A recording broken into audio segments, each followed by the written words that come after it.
Adab makan selanjutnya adalah mengajak teman tatkala makan. Ngajak-ngajak, Bu.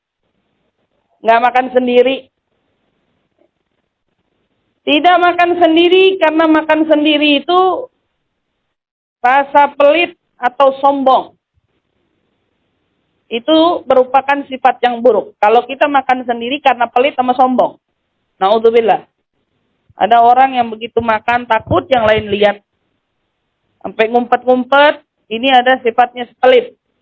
Sifatnya orang sombong. Sifatnya orang angkuh. Na'udzubillah. Jangan sampai ini terjadi sama kita.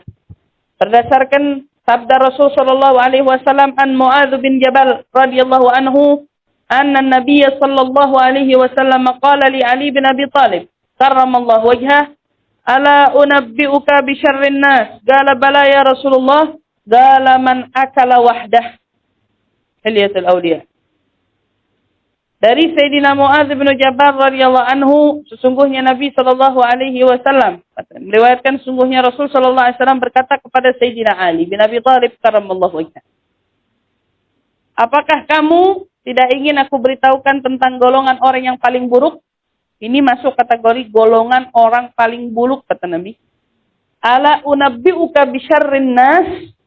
Kata Nabi, maukah kau beritahukan tentang orang yang paling buruk? Qala bala ya Rasulullah. Dijawab oleh Sayyidina Ali bin Abi Thalib, iya Rasul, benar, aku ingin tahu siapa golongan orang yang paling buruk itu. Maka Rasul SAW bersabda, man akala wahdah. Golongan orang yang buruk itu adalah orang yang makan sendiri tanpa mengajak teman. Lapar dia melipir sendiri aja ke warung. Lapar dia pesen sendiri aja, begitu makanan udah datang. Karena di saat kita makan sendiri itu tanpa mengajak orang, khawatir makanan yang kita makan itu punya dampak buruk. Ibu tahu, saat kita nenteng makanan, ada mata orang yang ngelihat makanan itu lalu mereka cenderung ingin. Mereka kepengen. Ini disebut, bisa jadi itu ain. Namanya ain, mata. Al-ain sahmun. Katanya ain itu adalah anak panah yang keluar dari matanya orang yang iri, yang hasut, yang pengen. Hati-hati. Kalau anak panah itu tertuju pada yang kita punya, tertuju pada makanan kita, maka resikonya makanan itu saat kita konsumsi boleh jadi bikin kita sakit. Makanannya nggak kenapa-napa, kagak expired, nggak pedas, nggak apa kok, saya mules-mules. Coba lihat-lihat. Makanannya nggak kenapa-napa, tapi kok tiba-tiba saya habis makan mual. Begitu. Itu bisa jadi makananmu habis kena mata. Matanya orang yang kepengen. Jadi diajarin kalau kita punya makanan sedikit, nggak bisa bagi-bagi orang karena ini pengen kita bagi ke keluarga, tutupin. Jangan sampai orang lihat. Karena kalau udah orang lihat, kita kudu tawarin. Harus nawarin. Mesti nawarin. Mau nggak? Ambil. Karena kalau dia kepengen, khawatirnya makanannya nggak baik buat kita. Itu.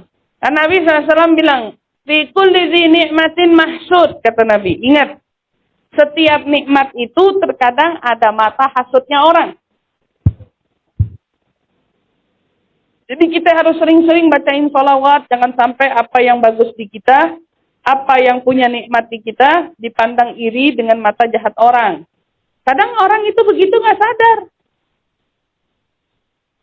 Ada orang yang terang-terangan hasud, ada orang yang nggak sadar kepengen iri atau dia ngeluarin ain tadi, mata tadi, kalau dibilang kena mata itu, dianya nggak sadar. Jadi kita yang perlu waspada. Dulu saya ingat banget guru saya, Mbak Nur itu kalau kita hidangin dia makan, dia nggak senang tuh. Kalau dia makan, orang yang lainnya makan tapi nggak makan yang sama. Jadi dia mesennya, kalau mau hidangin saya makan, hidangin saya di ruangan. Jangan hidangin saya di tempat yang orang ngeliat tapi orang nggak ikut makan. Itu pesannya dia. Terus biasanya kan kalau kita sengaja makanan ditebar dari ujung sampai ujung ya. Udah gitu difotoin,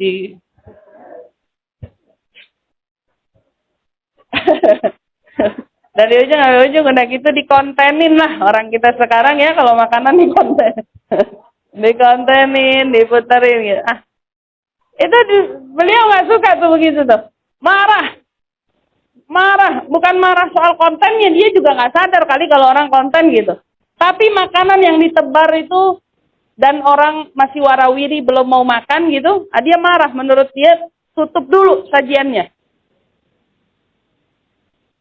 Dan bikin orang yang warawiri itu ngeliat lalu kepengen. Jangan gitu pesennya, nggak seneng. Pesennya nggak mau. Nah, saat dia di ruangan ketemu siapa aja, ibaratnya nih, misalnya nyajiin makanan buat dia, ada panitia yang cuman berdiri liatin aja marah. Duduk, ngapain nanti berdiri? Makan, gitu. Padahal nih orang cuma itu marah, makan. Kenapa orang makan diliatin? Gitu ngomongnya. Kalau mau makan, jangan diliatin. Sampai segitu ngejaganya. Lah kalau gitu emang sengaja mau diliatin. Sengaja ditontonin sama orang ya, biar ngelihat. Subhanallah. Ini kita harus banyak belajar bahwa orang bahkan bisa dibilang buruk perangainya, buruk wataknya, buruk sifatnya, begitu senang sama makan sendiri. Gak ngajak-ngajak orang. Makanya kan ulama ada yang bilang, orang pelit sama orang kikir tuh ngebedainnya gampang. Ngebedain orang pelit, katanya ayo coba makan bareng-bareng di restoran. Kalau orang itu bayar bilnya sendiri, bayar tagihannya sendiri, cukup baginya dicap orang pelit. Bayar bilnya sendiri. Kamu makan satu meja, sini pesan nasi goreng, ini pesan, giliran kamu pesannya teh manis saja. Mas pesan teh manis saja ya. Tagihan saya es teh manis saja tuh, dia bayar es teh manis, tagihannya udah dibayar, yang lainnya suruh bayar masing-masing. Cukup orang itu dicap sebagai orang pelit. Kalau nggak punya duit lain cerita. Orang nggak punya duit lain cerita. Ini orang punya duit. Orang nggak punya duit nggak bisa dihukumin pelit. Masa untuk ngejamu orang aja harus ngutang? Ini bicara orang punya. Karena orang nggak punya nggak bisa dibilang pelit. Orang pelit itu yang punya, tapi nggak mau keluar duitnya. Itu pelit. Jadi bedain, bukan orang nggak punya duit, beda. Orang punya, tapi nggak mau keluar duit, sementara dia mampu, pelit. Orang kikir, punya, bukan nggak punya, lagi-lagi perbandingannya, punya, tapi belagak lupa diri.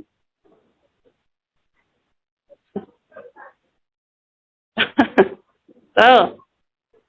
Begitu temennya ada yang nanya, ini bilnya berapa gitu. Nah, dia belagak mainin handphone aja.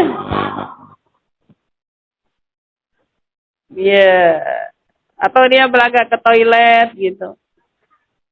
Sengaja dengan unsur memang takut ditagih bilnya ke dia, atau dia memang sengaja senangnya dia dibayarin mulu gitu padahal dia punya. Nah, ini orang kikir kata ulama bilang. Bukan pelit lagi, ini kikir. Dengan kesengajaan dia memutuskan untuk tidak mau membayar. Pengennya dibayarin. Saudara gimana kita kadang-kadang sama temen kan suka, kamu traktir kita. Wah gitu. Ya kalau sama temen itu kan sama-sama ridho ya, sama-sama ikhlas kadang-kadang. Tapi kamu juga jangan jadi teman kebangetan. Maunya ditraktir mulu, kapan traktirnya gitu.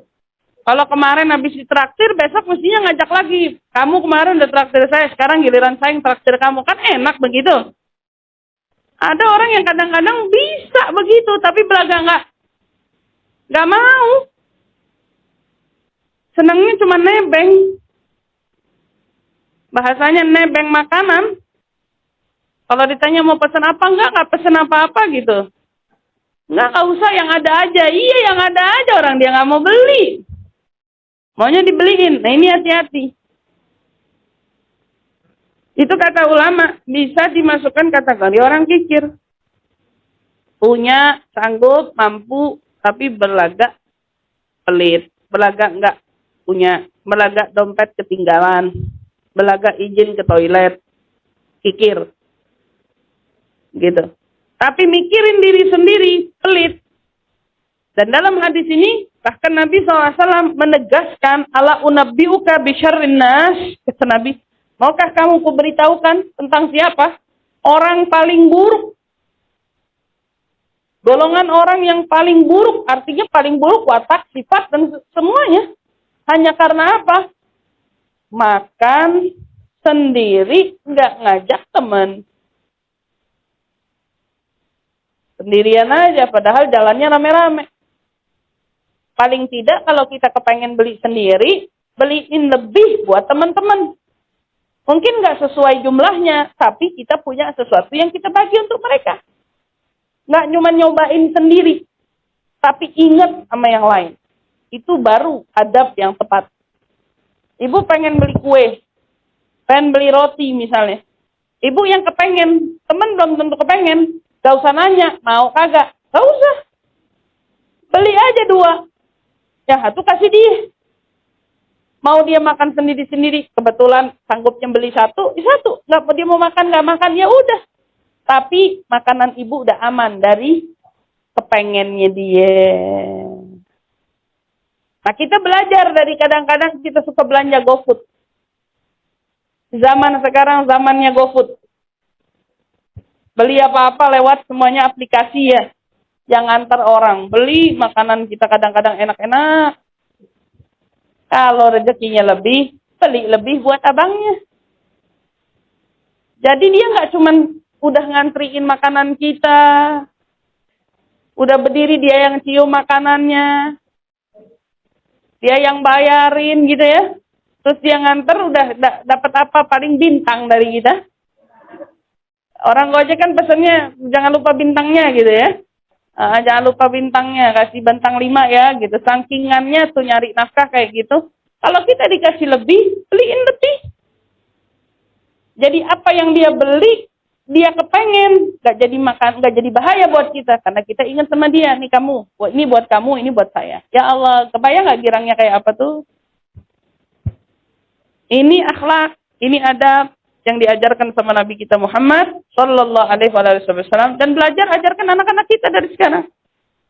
Dia beli apa aja, kue ataupun apa, kalau yang sifatnya itu terlihat, maka lebihkan. Lain nama antar makanan berbentuk sudah rapi, di packing, itu lain cerita.